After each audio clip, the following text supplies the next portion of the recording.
Good morning বন্ধুরা, কেমন আছো তোমরা সবাই? আশা করি সবাই ভালো আছো। ঘরে সবাই ভালো আছিস তোমাদের?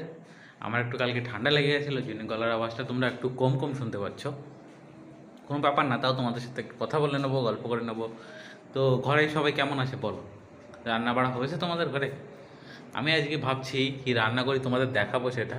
আজকে ভাবছি একটু বিটরুট দিয়ে আলু দিয়ে রান্না করবো। আমি ঠান্ডার সময় বিটরুট বেরিয়েছে ভালোই, আজকে মৌসামটাও সুন্দর আছে। আর আমি এখনও ঘরের কোনো কাজ করিনি, উঠলাম কে বলে। ঝাড়ু টাড়ু মারতে হবে এখন। ঝাড়ু মেরে আগে তো ঘরের গেটটা খুলে নেই, তারপর তোমাদের মৌসুমটা দেখাচ্ছি। বাইরে সুন্দর একদম মৌসুম, ঠান্ডা ঠান্ডা হাওয়া চলছে আজকে।